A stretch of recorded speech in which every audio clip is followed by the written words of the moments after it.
2025 SPD Sheffield is tomorrow. So I know I'm a little late to the party, but I wanted to make sure I did a 2025 Pre-Sheffield Show. I'm going to talk about my predictions. I'm going to talk about why I wasn't there. I'm also going to talk about what it's like to be there, as I've competed there twice so far. But first, we've got to train. All right, we've got some heavy squats in the menu. Let's go do it.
So this wraps up the session, but before we dive into the Sheffield stuff, I want to read 2 verses from scripture for you. Okay, it's something I sent to my friend Jesus Olivares, who's competing at the Sheffield tomorrow.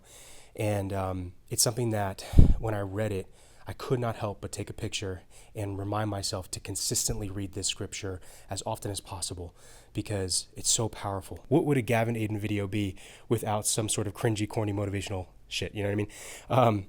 All right, so the 2 verses, verse 9 and 10, Samuel 2:7. He will guard the feet of his faithful ones, but the wicked shall be cut off in darkness, for not by might shall a man prevail. The adversaries of the Lord shall be broken to pieces. Against them he will thunder in heaven. The Lord will judge the ends of the earth. He will give strength to his king and exalt the horn of his anointed. Guys, I mean, that hits you like a wrecking ball. I mean, it's like, for not by might shall a man prevail. What does that mean? What does that tell you? You know, I fucking hate when people say, like, there's this like motivational quote, saying, statement, whatever. No one's coming to save you, right? In other words, if anything's going to change your life, if anyone's going to change your life, it's going to be you and the choices that you make, right? Nobody's coming to walk you through it all, who's going to hold your hand and spoon feed you, right? That doesn't happen. And I understand where that's coming from, but it's wrong. It's just wrong. You have already been saved. You've already been saved, but you have free will. You have to choose to receive that, to receive the gift. Jesus does not open the door and force you to do something. He knocks. You have to open the door and welcome him in. Christ has already paid the ultimate price for your sin, for my sin. We have been saved. We were never going to be enough. You know, something that men struggle with, and myself definitely included, this is probably one of the biggest things I've always struggled with, is simply not being enough. And honestly, when it's a really heavy lift, when it's a really, really big moment for me, especially on the platform, the one thing I can tell myself that I know is going to just bring the darkest, deepest amount of emotion out of me is I am not enough. I was not enough for so-and-so. I will never be enough. I just don't have what it takes. I'm useless. I'm worthless. I'm not enough. Why is it so easy to tap into that? And you know what carries me over the edge? The switch that I made, actually going really into NAPF when I really started to grow closer to Christ. I am not enough, but for him, I don't need to be. He does not ask for perfect. He asks for us to come as we are. The most powerful creator, the only, the true, the king, the way, the life, the truth. Him, of all the beings and the creatures and the angels and demons, of all of it, the most high, the most powerful, loves you unconditionally, loves you so much, he doesn't care about whether or not you've figured it out, whether or not you've done enough, whether or not you're good enough. No such thing. It's not possible. He loves you so much, he wants you as you are. He loves you so much, he's willing to do what it takes to watch you grow, because he's planted a seed of greatness within you, and he understands what it takes to grow something. We all know what it takes to grow something. Name someone who became the strongest, the greatest in the world in a physical sport, doesn't even have to be lifting, who didn't put in the work, who didn't suffer. Name an athlete, a strength athlete, who didn't have to literally lift heavy weight to get stronger, who had to take on more and more and more in order to get stronger and stronger and stronger. You can't name someone. That's not possible. There's a process here. There's a balance here. And I wanted to read this to you and just talk a little bit about it because I think it's so important. This was the biggest revelation for me as an athlete. For not by might shall man prevail. You can't do it alone. You're not meant to.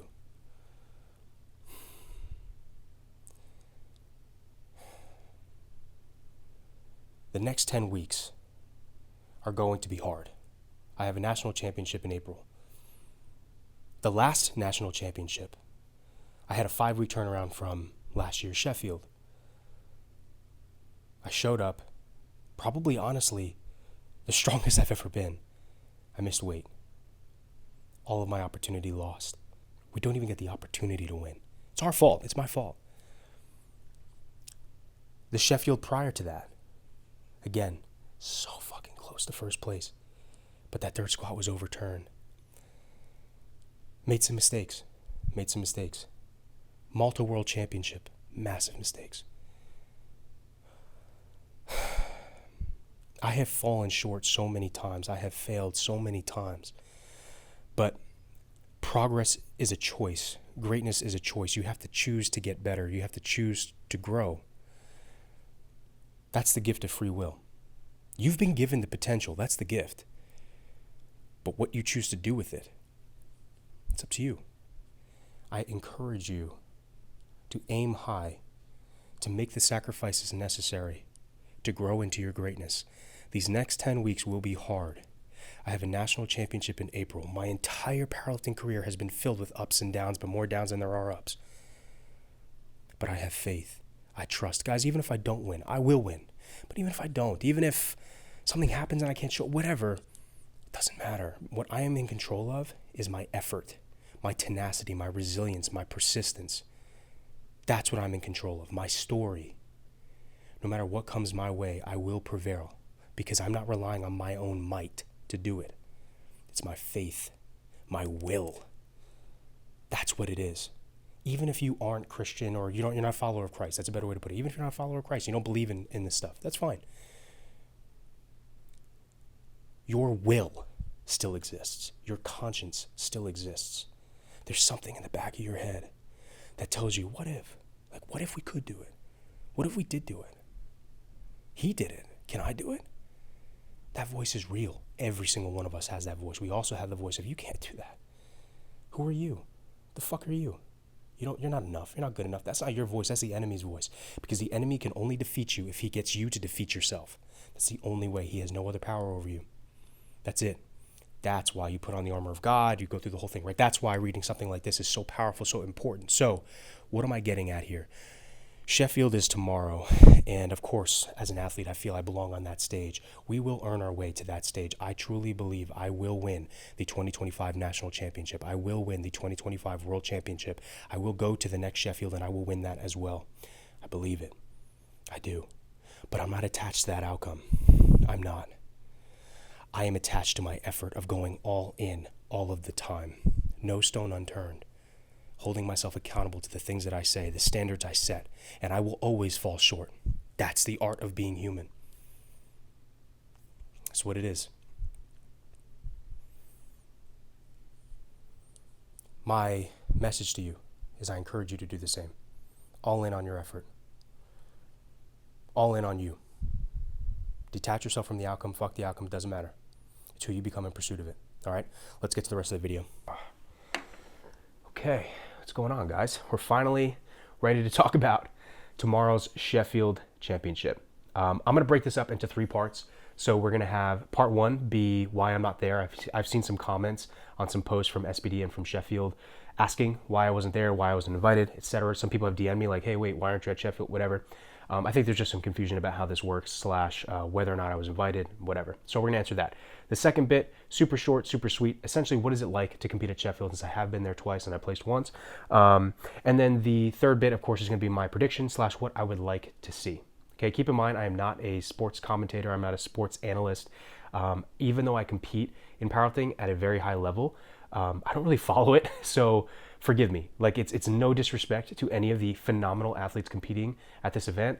I just don't really follow a lot of athletes. Not like literally follow them on Instagram, keep up with their lifts. I just don't follow them in terms of their data, like their performances and all that other stuff. I kind of know them for who they are as a human, not as an athlete. So, you know, for me, although I'm friends with basically every single person who's competing, and I've met every single person who's competing, I've shared the platform with everyone who's competing, I don't know their numbers. And so it's not meant to be disrespectful to them. It's just, I just don't know them. So I'm only going to speak on what I know, okay? All right, so without further ado, let's hop right into it. Nice warm tea. Okay, so first things first, why am I not going? In short, I wasn't invited, and I did not automatically qualify.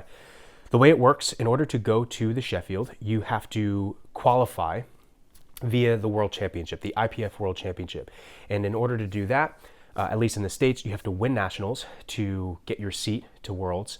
Then you win Worlds, and you have to win Worlds with a total that comes within a certain percentage of the current world record total in that weight class. That's how you automatically qualify for Sheffield, which I did not do. I missed weight at nationals, obviously because of that, could not even compete for the spot for the World Championship in 2024. And and so we lost out on the automatic qualification for Sheffield. Now, in terms of the invitation, SBD reserves, I believe it's 2 wild cards per for each side, for men and women, respectively, to be able to invite whoever they want. Now, the people that they're going to invite are, of course, going to be SBD athletes, sponsored athletes, which I am currently a sponsored athlete. And it's going to be whoever they think is going to be good for the business and good for the competition, you know, going to bring in money, going to bring in viewers. That's essentially it. So in short, I was not one of the athletes selected. I did take a shot at trying to be selected, of course, by going to NAPF and setting 2 world records there. I broke it's an international meet, international judges, international referees, the jury, 5 jury members, all of those members serve at Worlds. The flight time was the same amount of flight, actually it was a little bit more than what it would have been to go to Sheffield. Time zone, it was 3 hours behind, I think. So as opposed to Sheffield being 5 hours ahead, but there still was a time zone difference. So in other words, this was like a normal international type meet for me. NAPFs broke the squat world record and the total world record, all right, in my weight class. So I was hoping that would be enough to earn my spot yet again for the world champion, for the Sheffield Championship. And it wasn't. That's it. You know, it just wasn't. For whatever reason, SBD made different choices, and that's okay. They're totally within their right to do that. And I want to be clear here. I'm not entitled to anything. No one owes me anything, okay? There's a way to automatically qualify for this championship. If I care that much about being there, I need to fucking do that. I need to qualify automatically via the way that is guaranteed, okay? Everything else is kind of like, I don't want to say it's a handout, because every athlete who receives a wildcard invite earned it. They are the top of the top, period. So it's not that they didn't earn it, But it's a gift. That's the way I see it. It's a gift. It's an opportunity. And yeah, so I don't feel any type of way about it. SPD is totally allowed to make their own decision on the competition that they are hosting, that they are putting up the money for, to build out, to market, to host, to all of it. All right. So I want to be clear there. Like, I don't mind at all that I was not selected. There is a piece that I got a little annoyed with, and well, you know what? Let's talk about it. So essentially, December 22nd, December 23rd, my athlete rep reached out to me, and in short, he called me. He said, look, there's a chance that 2 athletes are going to drop out due to injury. Okay. Mind you, this was roughly 4 to 4.5 weeks out from the meet. I said, okay. He said, look, if they drop out, would you be interested in taking their spots? And of course I said, you know what, I'll think about it. I got to talk to my team, but naturally I'm thinking like, no shit, of course I'm going to take this. So they had until the 31st of December to give me an answer as to whether or not these athletes were going to drop out, keeping in mind that Penna is the first reserve. So 2 athletes would have to drop out in order for me to guaranteed compete. Okay. But it was also communicated, at least from what I remember, I could be wrong, but from what I recall, that, you know, I would be the next alternate. If only one person drops out, Penna moves up, they need another alternate, I would kind of be ushered into that. So fast forward, 31st of December comes, didn't really hear anything, so I reached out, and eventually I hear back a day or 2 later, basically saying like, hey, look, no athletes are dropping out, so we don't need you. It's like, okay, no problem. Fast forward, I believe it's Tim Monagatti who dropped out. Penna comes in, didn't hear anything from SPD, so I reached out and asked who the new reserve is, and they said they were going to go with Jonathan Garcia. So they decided to go in a different direction. So in short, I don't, look, like I said, I don't mind that I wasn't selected as a wild card. That's not the issue at all. I wish nothing but the best of luck to Penna and Jonathan. If he has to sub in, I wish nothing but great health to all of the athletes, especially Tim, who had to drop out. Genuinely, I want nothing but the best for the competition, for the spectators, for the athletes, all of it. It's just the principle of it, because I was called and asked about it, and then I wasn't communicated with regarding some of the decisions that were made after getting that call. But it's fine. It is what it is. I moved on. So I won't be there as a result, but we almost made it. But mark my words, we will be there next Sheffield, and we will win it. So that's why I'm not going to Sheffield 2025. Let's talk about the second piece to this, which is, what is it like to compete at the Sheffield? Competing there is insane. It's awesome. It's the best competition experience I think you'll ever have in your powerlifting career, at least right now, as it stands in the sport. There is no better place to PR than the Sheffield stage, and I'm going to give you a couple reasons why. So number one, 2,500 seats filled. Over 2,000 people there just to see you do what you do best. And there's only like 24 athletes, right? So you're one of 24, and they came for you. That energy is insane. So it's almost like when you step out on the platform, you're having a conversation with the audience through energy. It's incredible. At least for me. I'm very passionate. I bring that fucking heat. And when I get that in return, dude, it's like gasoline on the fire. So you've got an audience of 2,500 people who want to be there, who are cheering for you, who are excited to see you win or fail, but the energy is there. No other meet really has that. So 2,500 people. International, so that has a little bit of an aura to it, a prestige to it. It's a long meet, and this is probably the biggest reason why you're going to have a lot of success at a Sheffield no matter what. It's kind of hard to not do well at Sheffield. It's a long meet, dude. Like World Championships, IPF World Championships are 2.5 hours long. I've only been in the primetime sessions. They have to fit the whole championship from beginning to ceremony, the end of ceremony, within a 3-hour window. That means that you're competing. You're physically on the platform, sub 3 hours, right? So that's a fast meet, not great for performance. Whereas when you're talking about Sheffield, they cater to you. They want to kind of draw it out, right? So you have plenty of time to rest, to recover, to get your head right. In the warm-up area, they have designated lifters or designated spaces for each lifter. Snacks, waters, everything you'd need. I mean, it's phenomenal. Like it's everything is designed to give athletes the best chance to perform. And it makes sense for SPD to do that, right? Because they don't want a shitty competition. They don't want a competition where no world records get broken. They don't want that. So of course they're going to do everything they can to make sure that spectators are happy, viewers are happy, and that means making sure that athletes have everything they need and have the best conditions possible to excel, to succeed, and to overperform. So yeah, so that's what it's like competing at Sheffield. I think it's phenomenal. I think it's an amazing experience. I don't totally understand people who may make a decision to not compete there if they ever had the opportunity to. I understand that, it is a trip and it can cost money and stuff for sure. But dude, like you can leverage that for sure, So, and that's not me trying to be disrespectful or throw shade at anyone. It's just I want to harp on the fact that like it's so special to go there and to be able to compete there. And it's not even about like competing for SBD or SBD hosting the competition. It's the fact that you are around the best competitors in the world, like in the world, the absolute best drug tested lifters in the fucking world. And at this point in history, because we're all setting world records, how insane is that, dude? It's crazy. And you're not just there, you're in it, you're part of it. You're the reason why it's happening. Such a surreal feeling. And it's an honor to do it. So that's what it's like to compete at Sheffield, and I'm really excited for these lifters. Although I'm going to be honest with you, I'm still half and half on whether or not I'm going to watch it. I find it very difficult, truthfully, and maybe this is just a character flaw of mine, but I find it very difficult to watch things like World Championships or Sheffield and all that if I'm not there, if I'm not competing, obviously, because it feels like a piece of me is missing. Like I belong there, right? Like I work so hard to be there, and not just to be there, but to win, to be the greatest.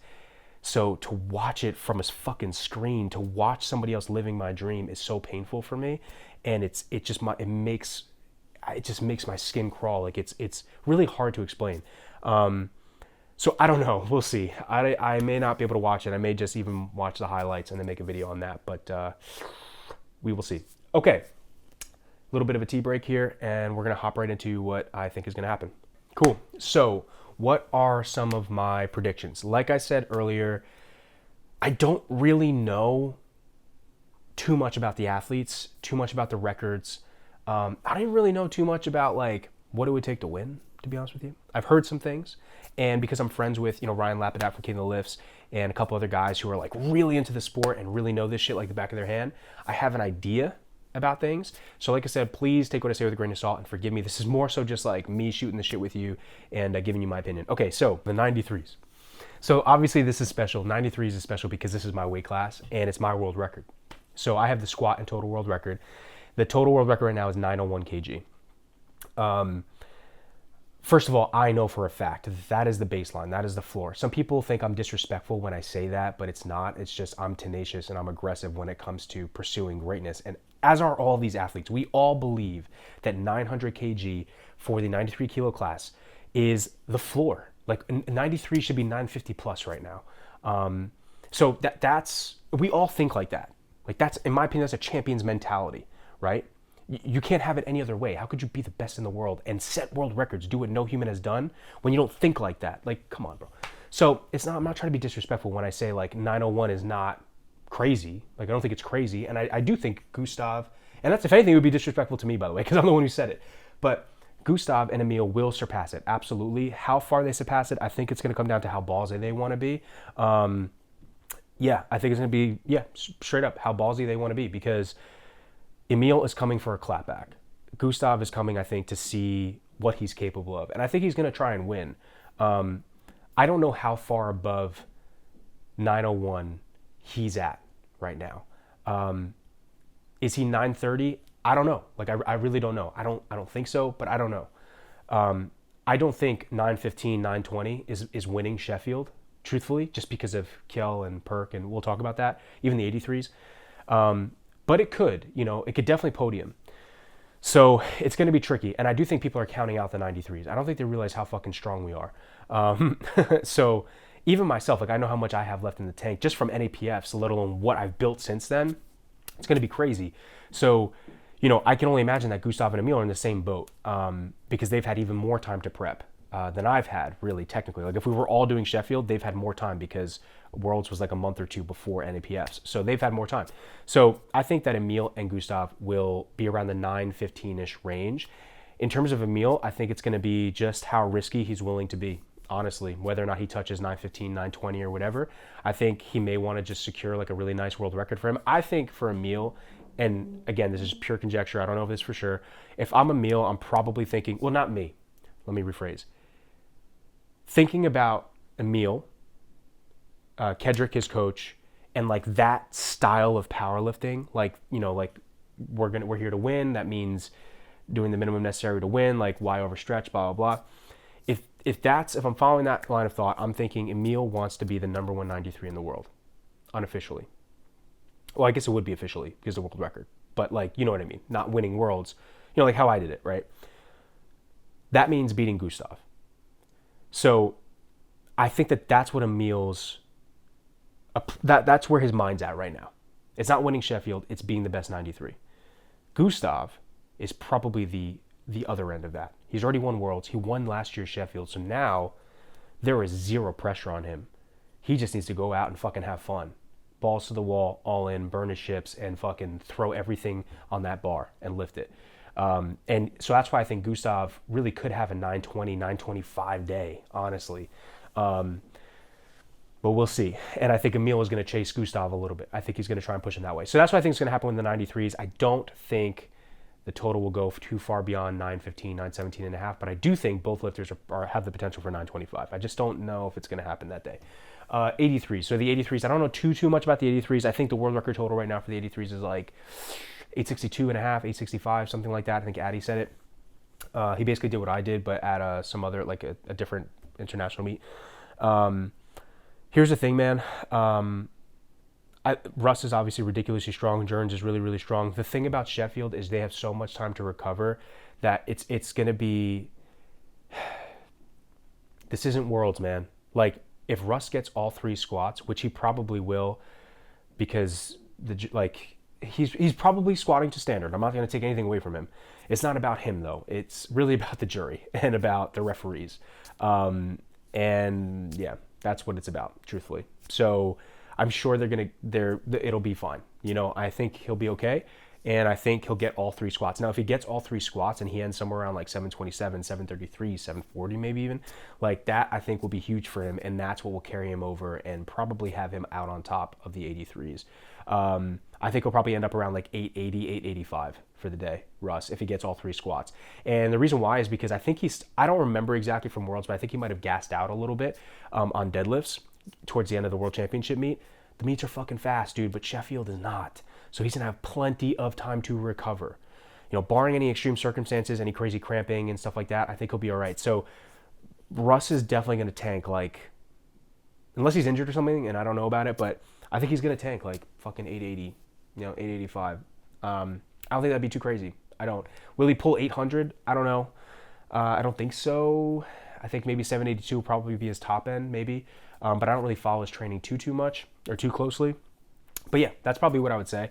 And then in terms of, I don't know where his bench is at, but I know he's improved on his bench. That's why I'm saying like 880 is definitely, I think, there, and 885-ish is there if everything's to standard, you know. So yeah, now Jurgens has crazy pulling power and he's super strong. So I think it's just going to be neck. Like it's just going to be who's willing to risk a little bit more than the other person is what I think it's going to come down to. Addy, I don't know Addy much at all. I don't know what his lifts are like. I just know he has the world record total. I'm going to assume that he can do the world record total, maybe a little bit more. I don't know. I don't know how much more in the tank. Like, I know me. I know how much more in the tank I had, at least at NAPFs that day. I know I had more on bench, and I know I had more on deadlift for sure, especially if I didn't just secure the world record on the second attempt. I would have created way more space and went for like what would have been like 15 kilos more on deadlift for the third. And I know that it would have been there. And bench, we have a little bit, but we can just assume that we wouldn't have gone up from there. But either way, that 15 kilos, that's 916 right there. So, yeah. So I know I had more just at NEPFs alone, let alone like where I'm at now. I can't speak for Addy. I don't know where he's at with that. So 860 or whatever his world record was or is, that could be his ceiling right now. Like, I don't know. Or that could have been like a pretty conservative total for him. So I don't know. I do think that Russ will come out on top. I shouldn't say that. I think Russ and Jurgens will be neck and neck, and I think it's whoever's going to pull last, essentially, and whoever has the balls to bet on themselves more, you know? Yeah, point blank, because that's what it's going to come down to. You will have all the resources you need to have the best performance possible. So there's no excuses at Sheffield. Unless you're injured, there's really not many excuses. So, yeah. In terms of Jesus, this is the other person I wanted to talk about. So Jesus is a good friend of mine. I would love to see Jesus just fucking let go. And I'm not saying this from a place of like, I know how he thinks or I know his game plan. I don't. So I'm kind of operating off of just some assumptions. But I want to see Jesus just fucking break the shackles and just go all in on himself. Like put something in there that he might not get. Like put something in there that scares him a little bit. That's what I want to see him do. Whenever it's an athlete who hasn't had too much pressure in his weight class, that's what I expect of them. And I think Jesus would appreciate me saying this. I don't think he would take this the wrong way because I don't mean it in a disrespectful way. Same thing with like Amanda Lawrence, right? If you are in a class of your own, basically, and there's really not too much heat on you, meaning you can have a shitty day at Worlds, like a really shitty day at Worlds and clean sweep, like win. That's great. That's great. A true champion is going to then create a competitor within themselves. Because to them, they would rather die than not excel, than not elevate, than not grow. Because any degree of stagnation it's suffocating.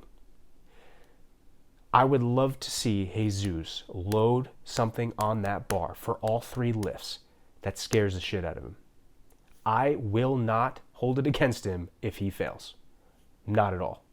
In fact, I'd be more proud of him for attempting something that scares the shit out of him than doing something that's pretty close to that, but he knows he's got in the bag and he hits it and he gets his world record and whatever. I want to see Jesus just fucking all in, just give everything, like pour everything into it. Maybe if I compromise just for like the last deadlift, maybe it's just the last deadlift. I don't know. I think he's going to try and pull 900. I don't know if he's ever done that, but I think 81 maybe is his max. Point is, I'd love to see him go all in, all out. Same thing for Amanda Lawrence.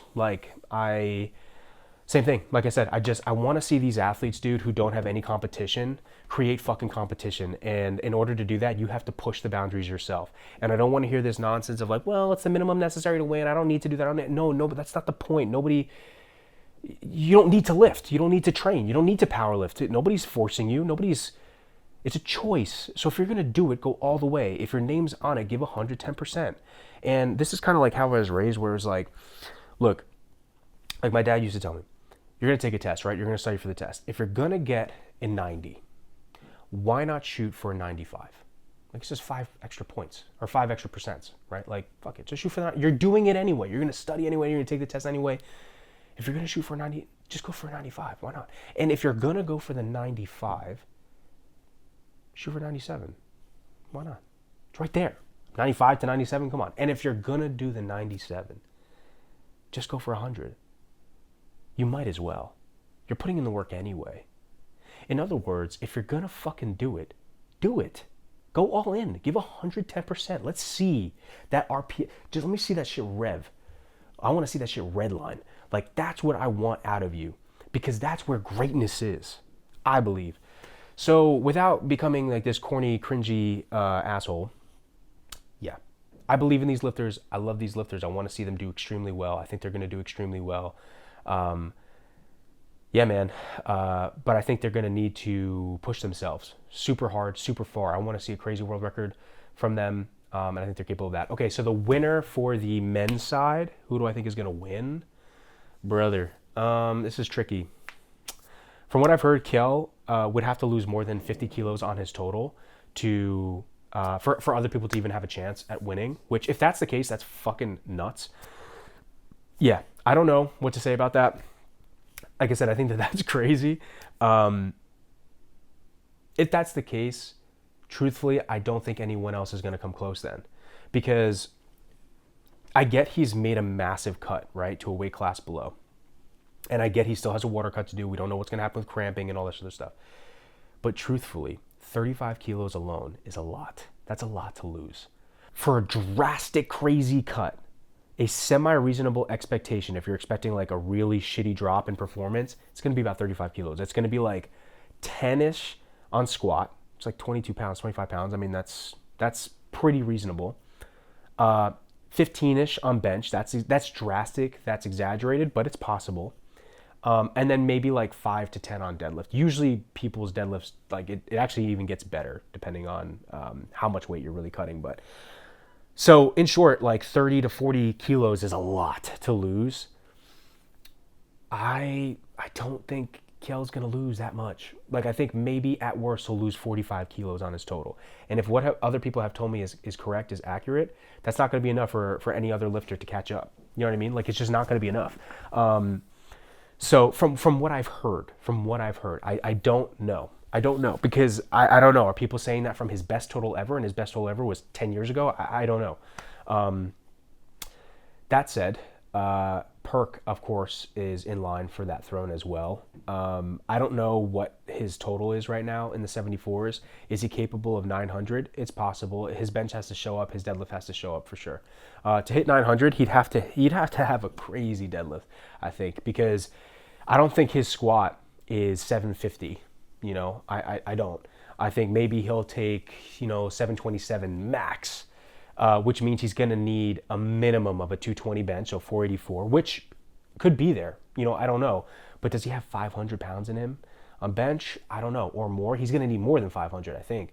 And then a minimum of like 760, 771 deadlift, like minimum, which could be there. Sure, absolutely. But again, depending on that squat, he may end up needing a lot more than that. And I don't know. That's for 900. Yeah. So I think Perk will probably end up around 885, similar to like the 83s. I think Perk will end up where the 83s end up. 885, maybe 890. So yeah, I think it's probably going to be Kel. I don't know too much about the other lifters to know like how far ahead they are, like Penna or any of the other male lifters that are competing. But what I will say though is this: I think that Kjell, there's a lot of opportunity for him to get hurt, for him to cramp up, for him to not have a great day because of this cut and because of the pressure. There's mental stuff too at play. And what I will say actually on that note, now that I think about it, he's probably one of the most veteran, one of the most seasoned athletes when it comes to this type of pressure. So whereas Perk maybe not, So I don't know, but I will say that the mental stuff you can't discount. What defeated me at Malta wasn't any other competitor. It was myself. I had the strength to win, absolutely. I honestly would argue I had the strength to win South Africa as well, but I got in my own head. The enemy won. The enemy used me against me. And and that's the truth. Like that's the truth. My own demons, my own issues, my mental stuff. That's what defeated me. And I've learned from that, and I've grown from that. And that's why I'm very excited about 2025 and competing in 2025. I am not alone. I have him. So it's different now. Who shall stand against me if he stands with me, right? So, but anyway, you guys get what I'm trying to say here. The mental stuff is real. And no matter how big and bad these athletes look, everybody gets scared. Everybody gets scared, guys. Everybody, you put a number in big enough, and people start second guessing. People start to say, I don't know. That's why a lot of times people like to just leave it up to the handler. Like, you worry about it, you worry about it. They don't even want to think about it. It's like looking at your bank account, right? That shit can't get worked out on the day. That gets worked out in training. These are all elite athletes. I'm sure they've done that. But the mental stuff can be big. It can be big. So I don't know. So I think it's going to be Kel, maybe Perk second. And then, I'm going to go in 93 for third. I think I am. Because I think if Gustav or Emil total 925, that's over 20 kilos above the current world record total. That's big. Whereas the 83s, if 865 is the current world record, they need a minimum of 890 to even come close to that. And I think it's going to be harder for the 83s to hit 890 than it will be for the 93s to hit 925, truthfully. Like, I know for a fact that I've had 923, 925 in me for a while. And now I'm at a point where I'm starting to realize I have like 945, like 950. We'll see. Things have to come together, obviously. But I just know, like, I can feel it. I know where these guys are headed. And so, yeah. So I think that they have the potential to take third, possibly second. Something weird would have to happen. Like I said, Perk would have to maybe miss a squat or something like that. But assuming everybody gets all their lifts, yeah, that's how I think it's going to pan out. On the women's side, I truthfully do not know too much about the women's side, so I'm just going to say I think Agatha's going to win. And I love all the athletes competing. Like, I really wish them all the best. I think they're all going to absolutely fucking crush it. Very excited for them. Like I said, please don't take this the wrong way. Like, I just don't follow them like that. Like, I just don't know the data. I don't know the numbers. I'm going to leave that stuff to King of the Lifts. But guys, that's everything. Okay, hopefully this wasn't too fucking long. I appreciate you guys tuning in. Hopefully I can get this uploaded in time, and then we'll either live stream the Sheffield performance, or I will just simply do like a after Sheffield show, like a post Sheffield show, and just kind of talk about, you know, what happened and, you know, what the future might look like for some of these athletes. But all right, guys, thanks for watching. Catch you in the next video.